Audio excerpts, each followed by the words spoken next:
एक शांत वन के मध्य एक छोटे से आश्रम में वह बालक जन्मा जिसने इतिहास को बदलने की शक्ति के साथ धरती पर कदम रखा। पारशुराम भगवान विष्णु के छठे अवतार। उनके माता पिता ऋषि जमदग्नि और देवी रेणुका अपने पुत्र को गर्व से निहारते थे, यह जाने बिना कि वह भविष्य में कितनी महान भूमिका निभाएगा।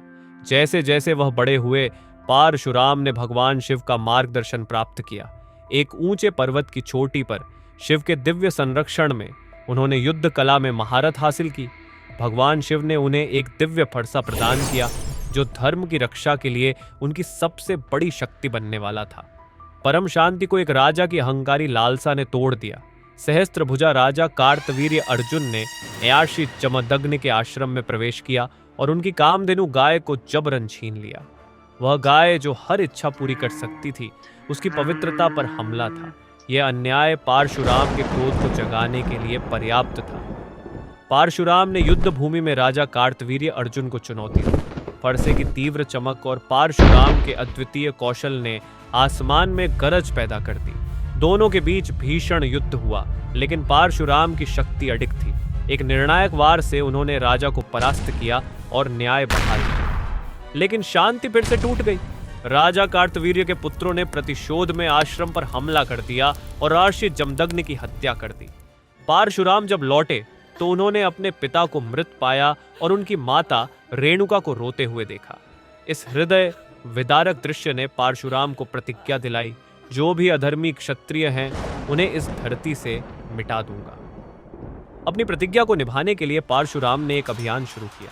विभिन्न युद्ध भूमियों पर उन्होंने अधर्मी क्षत्रियों का संहार किया।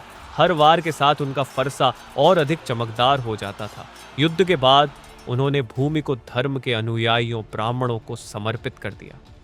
अपनी प्रतिज्ञा पूरी करने के बाद पारशुराम ने सृजन का मार्ग अपनाया। समुद्र के किनारे खड़े होकर उन्होंने अपना दिव्य फरसा जल में फेंका। समुद्र पीछे हट गया और नई भूमि का उदय हुआ। वह भूमि थी केरल और कोंकण। वहां नदियां बहने लगीं, हरे भरे जंगल खिल उठे और धरती पर जीवन का नया अध्याय शुरू हुआ। पारशुराम की यात्रा ने उन्हें भगवान राम से मिलाया। यह दो दिव्य अवतारों की ऐतिहासिक भेंट थी।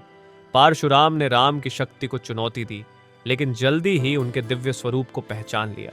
उन्होंने अपना फरसा झुका लिया और भगवान राम के भाग्य को स्वीकार करते हुए पीछे हट गए।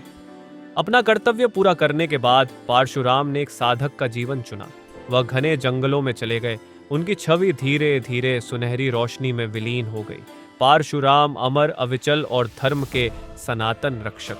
वह युगों युगों तक मानवता का मार्गदर्शन करते रहेंगे।